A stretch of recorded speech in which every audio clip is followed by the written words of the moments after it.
चलिए, आज हम सीखेंगे पैसिव वॉइस ऑल टेंसेस। जितने टेंसेज हैं सभी के पैसिव वॉइस बनाना सीखेंगे और पूरा का पूरा एक ही वीडियो में हमारा आज ये सेशन खत्म होगा। तो सबसे पहले शुरुआत करते हैं हम प्रेजेंट इंडेफिनिट टेंस की। हम समझेंगे कैसे ये पूरा प्रोसेस। पहले मैं समझा देता हूं कि सबसे पहले हम एक्टिव का स्ट्रक्चर सीखेंगे, फिर पैसिव का स्ट्रक्चर आएगा और देन आफ्टर जब हम एक्टिव और पैसिव दोनों के स्ट्रक्चर समझ लेंगे फिर उसके बाद हम करेंगे एग्जांपल्स। देखिए, जब हम पैसिव वॉइस की बताते हैं कि हम पैसिव वॉइस बनाना शुरू करते हैं तो प्राइमरी काम है कि आपको ये समझना कि बी का हमें एक फॉर्म लेना है और उसके बाद वर्ब की थर्ड फॉर्म लगानी है। अब बी का फॉर्म अलग अलग होता है, किस सिचुएशन में किस टेंस में बी का कौन सा फॉर्म आएगा ये आपको लर्न करते चलना है और एक एक करके मैं क्लैरिफाई करते चलूंगा कि किस टेंस में बी का कौन सा फॉर्म यूज हो रहा है।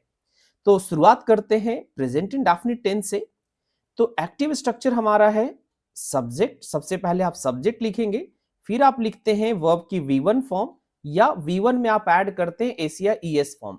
जिन भी बच्चों को ये नहीं समझ में आता है उनके लिए है कि आप एक वर्ब की V1 फॉर्म रखेंगे विच इज लाइक गो, और एक V1 में जब आप S और ES ऐड करते तो एक फॉर्म्स और बनता है। जनरली हम बेसिक लेवल पे इसको V5 भी कह देते हैं। देखिए, समझने के लिए आप किसी चीज को क्या एज्यूम करते हैं मैटर नहीं करता है। तो आप इसको अगर V5 भी कह लेते हैं तो ये इतना बड़ा इशू नहीं बनेगा, आपको समझ में आना चाहिए।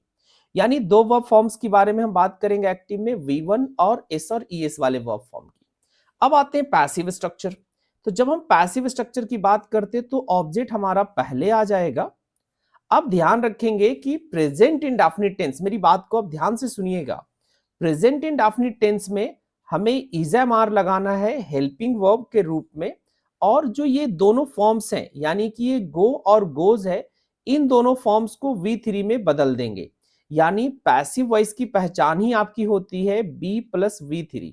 ये आपका पैसिव वॉइस की पहचान है कि अगर वी का फॉर्म यूज हुआ है या बी का कोई भी वर्ब फॉर्म यूज हुआ है और उसके साथ वर्ब की थर्ड फॉर्म है तो sentence is always in the passive voice. तो ये हमारा पैसिव वॉइस में होगा। चलिए, तो अब हमें याद हो गया कि पैसिव वॉइस में प्रेजेंट इंडेफिनिट टेंस के इज़-एम-आर प्लस V3 का इस्तेमाल हम करते हैं। अब आते हैं एग्जाम्पल की तरफ, और एग्जाम्पल को मैंने इतना इजीएस्ट बनाया कि आप बहुत आसानी से इसको लर्न कर पाएंगे।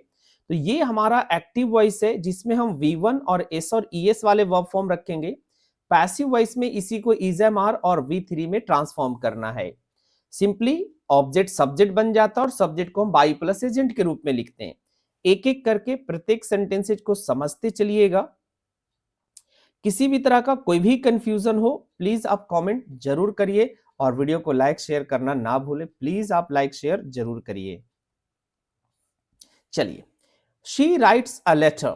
She writes a letter present indefinite tense का एक्टिव सेंटेंस है।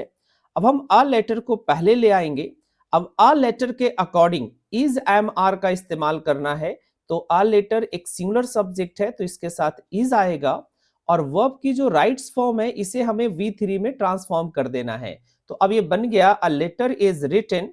देन एक जनरल प्रेपोजिशन हम बाई का इस्तेमाल करेंगे और शी को जब आप बाई के साथ लिखेंगे then it will be her. तो ये बन गया हमारा a letter is written by her. They play cricket. आप क्रिकेट को पहले लाएंगे, क्रिकेट के हिसाब से हमने इज का सिलेक्शन किया है तो क्रिकेट इज प्ले जो कि V1 फॉर्म है इसे हमें V3 में ट्रांसफॉर्म कर देना है। फिर बाई लगाएंगे और फिर जो दे है वो इधर आके देम बन जाएगा। अब ऐसा बार बार हो रहा होगा तो कुछ बच्चों को लग रहा होगा सर ये कैसे बदल रहा है। तो ध्यान रखेंगे कि बाई एक प्रेपोजिशन है और प्रेपोजिशन के बाद हमें प्रोनाउन का या नाउन का ऑब्जेक्टिव फॉर्म इस्तेमाल करना पड़ता है। आप ऑब्जेक्टिव फॉर्म कहते हैं, यस ऑब्जेक्टिव केस कहते हैं। तो दे का ऑब्जेक्टिव केस आपका बन जाएगा देम। नेक्स्ट आते हैं he helps the poor. The poor are, ध्यान रखेंगे कि द पुअर द रिच के साथ हम आर हेल्पिंग वर्ब का इस्तेमाल करेंगे। फिर हेल्प बन जाएगा हमारा हेल्प्ड, बाई लगाएंगे और ही को जब आप बाई के साथ लिखेंगे then it will be him. तो the poor are helped by him. Next है the teacher checks the homework. तो होमवर्क पहले आएगा और होमवर्क एक अनकाउंटेबल नाउन है तो इसके साथ सिंगुलर वर्ब लगेगा दैट इज। चेक का V3 फॉर्म हम लिखेंगे चेक्ड, फिर लगाएंगे बाई प्रेपोजिशन और फिर द टीचर को एज इट इज लिखेंगे, क्योंकि नाउन सब्जेक्ट और ऑब्जेक्ट फॉर्म में सेम होता है, ध्यान रखेंगे। नाउन चाहे आप नाउन को सब्जेक्ट बनाइए या नाउन को ऑब्जेक्ट बनाइए, ये दोनों फॉर्म में सेम रहेगा। I read novels, I read novels, तो नॉवेल्स पहले आएगा, नॉवेल्स के साथ आर लगेगा और रीड का V3 फॉर्म भी रीड होता है, तो आई रीड नॉवल में हम कर देंगे novels are read by me. I hope present indefinite tense का एक्टिव स्ट्रक्चर आपको पूरे अच्छे से समझ में आ गया। नेक्स्ट आते हैं प्रेजेंट कंटिन्यूअस। देखिए कंटिन्यूअस की पहचान होती है वर्ब की आईएनजी फॉर्म, ध्यान रखिएगा। और चाहे आप एक्टिव सेंटेंस लिखिए चाहे आप पैसिव सेंटेंस लिखिए, आईएनजी का होना जरूरी है, अगर नहीं है तो कंटिन्यूअस टेंस नहीं है। सबसे पहले एक्टिव समझते हैं। सबसे पहले आप सब्जेक्ट लगाएंगे, सब्जेक्ट के बाद इज एम आर आएगा, सब्जेक्ट के बाद क्या आएगा, फिर इज एम आर आएगा, फिर V1 के साथ आप आईएनजी लिखते हैं, फिर ऑब्जेक्ट। ये हमारा एक्टिव स्ट्रक्चर जो कि टेंस का है। पैसिव स्ट्रक्चर की बनाएंगे हम, तो ऑब्जेक्ट को हम पहले रखेंगे, जो हेल्पिंग वर्ब है इज एम आर हम एज इट इज रहने देंगे, और एक यहां पर बी का फॉर्म यूज होगा बीइंग। क्यों? टेंस को मेंटेन करने के लिए, क्योंकि हम पढ़ रहे हैं कॉन्टिन्यूअस टेंस और कॉन्टिन्यूअस में आईएनजी का होना जरूरी है, तो हम बी का बीइंग फॉर्म लिखेंगे। और ये जो V1 प्लस आईएनजी फॉर्म था वो अब चेंज हो जाएगा V3 में, फिर बाई एक जनरल प्रेपोजिशन आएगा, फिर उसके बाद हम लिखेंगे एजेंट। चलिए एग्जांपल्स की तरफ बढ़ते हैं। She is writing a letter, तो हमने यहाँ पे शॉर्ट फॉर्म में रखा है कि इज एम आर प्लस अगर आईएनजी है तो पैसिव वॉइस में इज एम आर के साथ आप पहले बीइंग लिखेंगे। Let me change the colour. आप पहले बीइंग लिखेंगे और फिर लगाएंगे V3। अब यहां पर थोड़ा सा रिकॉल करिएगा पिछले टेंस की बात। अगर आप बीइंग हटा देंगे तो ये सिंपल प्रेजेंट टेंस या प्रेजेंट इंडेफिनिट टेंस का पैसिव वॉइस बन जाएगा। क्योंकि हमें कंटिन्यूअस चाहिए तो हमने रखा है बीइंग को।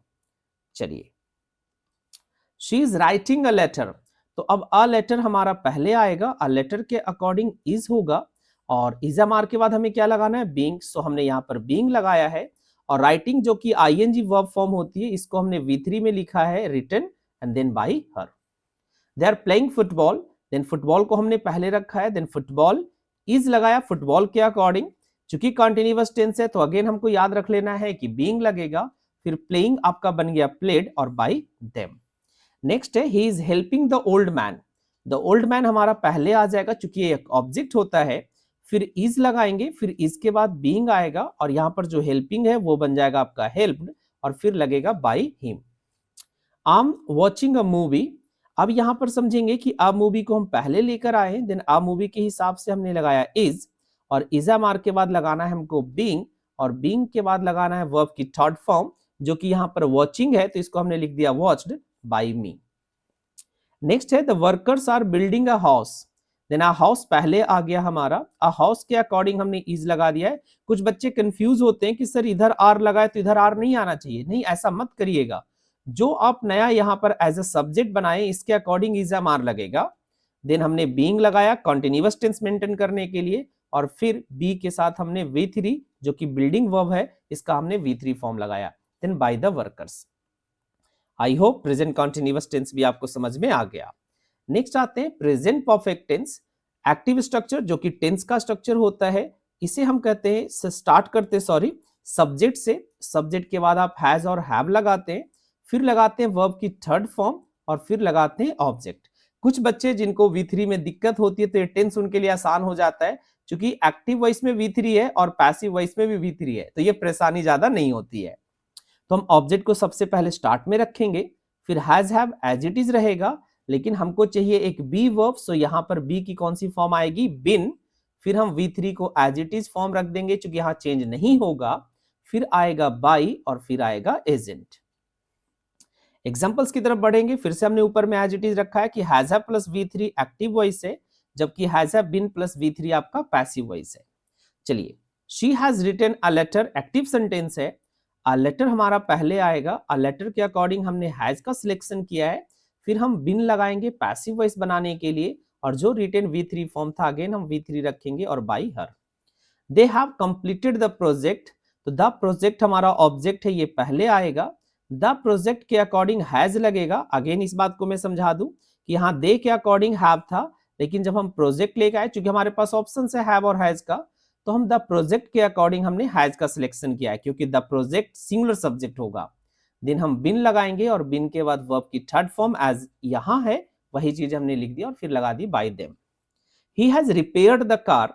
अब द कार हमारा ऑब्जेक्ट है, द कार पहले आ गया, हैज हमने लिखा चूंकि द कार हमारा सिंगुलर है, फिर हम पैसिव वॉइस का कंस्ट्रक्शंस में से लेकर आएंगे बिन, और बिन के बाद वर्ब की थर्ड फॉर्म आएगी और फिर बाय हिम। नेक्स्ट है I have made a decision. तो अ डिसीजन हमारा पहले आ गया, अगेन अ डिसीजन के अकॉर्डिंग हमने हैज का सिलेक्शन किया है, और हैज के बाद हम लगाएंगे बिन जो कि पैसिव वॉइस के लिए हो, और मेड हमारा वर्ब की थर्ड फॉर्म रह जाएगा, तो एज इट इज लिख दिए। The police have arrested the thief. ध्यान रखेंगे द पुलिस के साथ हैव वर्ब आता है, यानी कि प्लूरल वर्ब आता है। द थीफ, अब द थीफ के अकॉर्डिंग हमने हैव को किस में चेंज कर दिया, हैज में।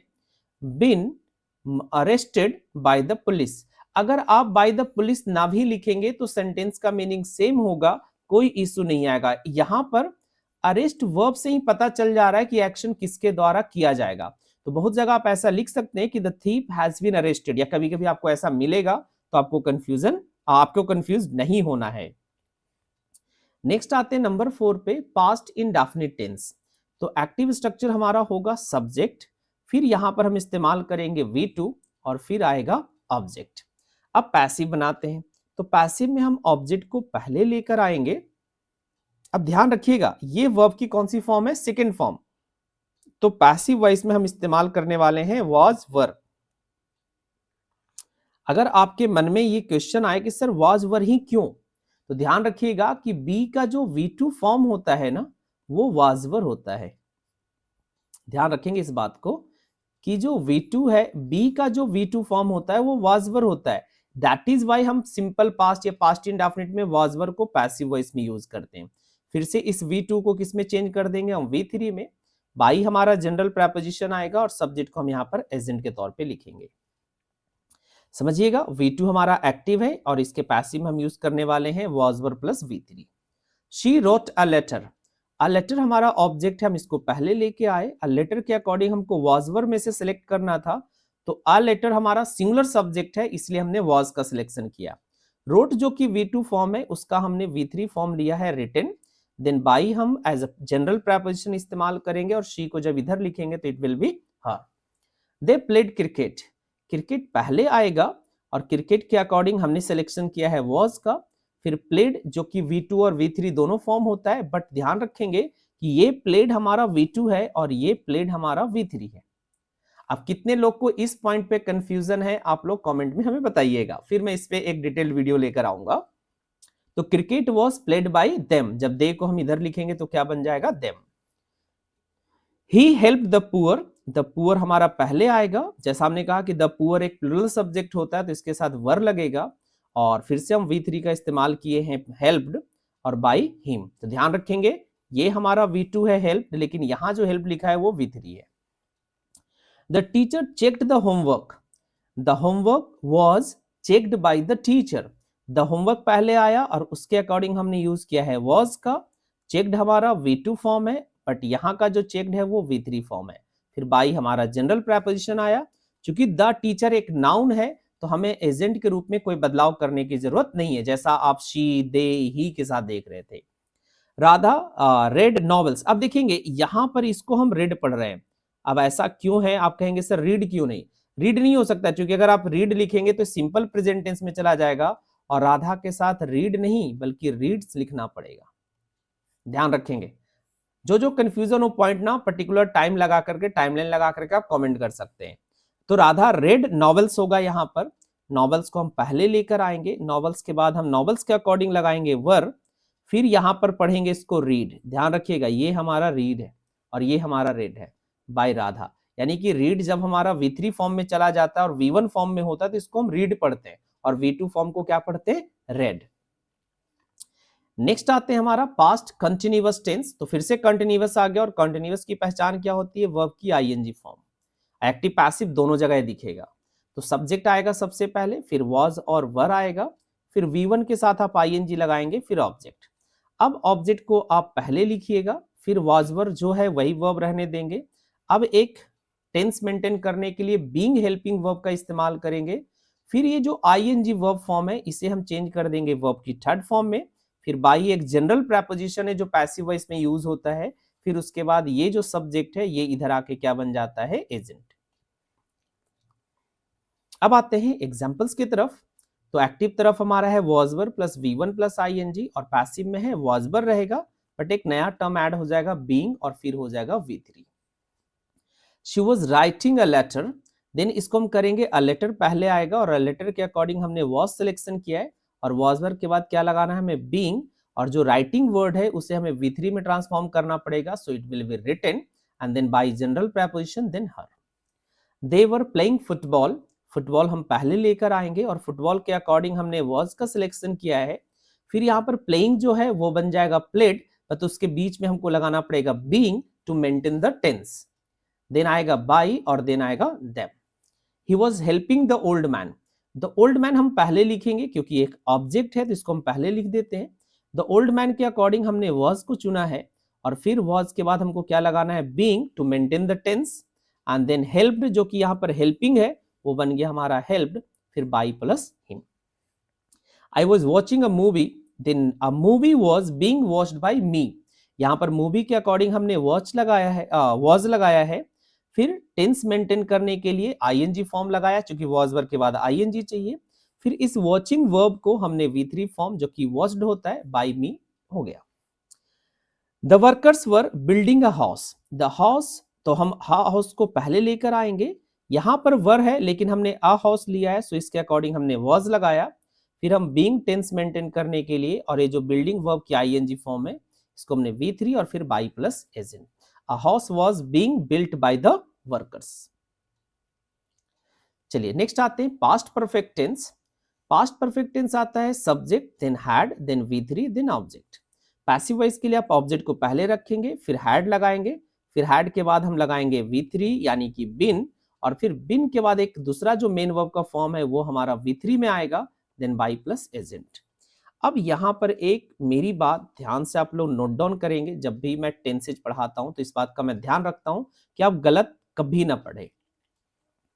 देखेंगे इस टेंस को हम रिलेटिव टेंस भी कहते हैं। अब कितने लोगों को ये आइडिया है रिलेटिव टेंस का, तो प्लीज आप हमें कमेंट में कर सकते हैं अगर आप नहीं जानते हैं।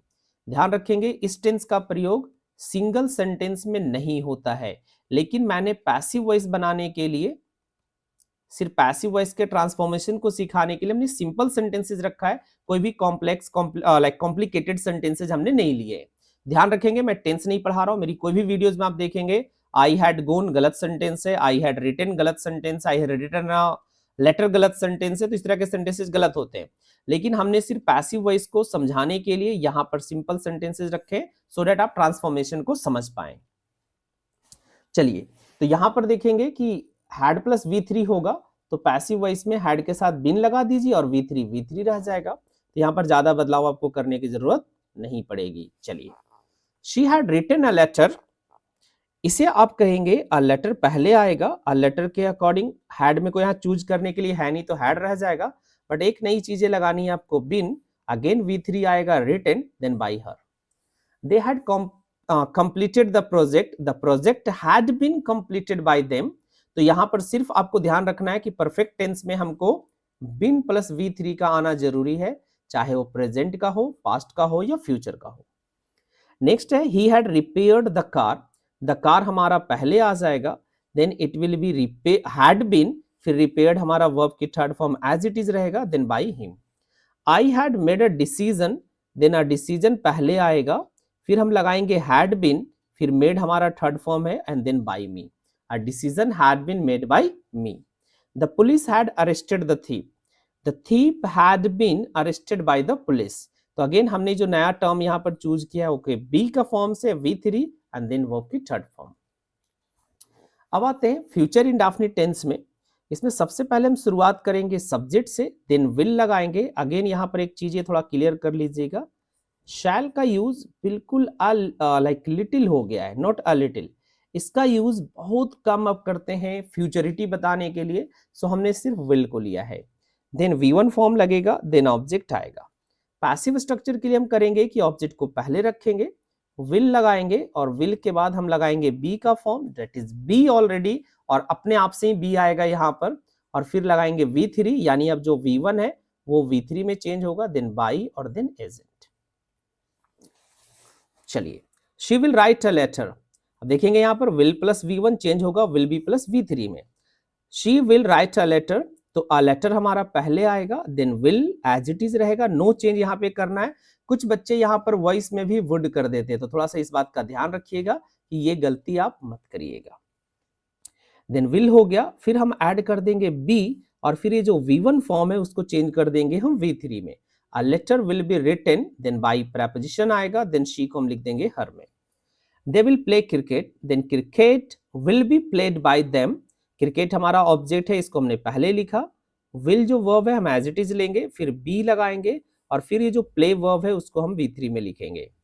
ही will help the poor, then the poor will be helped by him. Again will को एज इट इज रहने देंगे, सिर्फ द पुअर को आप पहले लेके आएंगे, देन विल, और देन लगाएंगे बी, और देन लगाएंगे V3।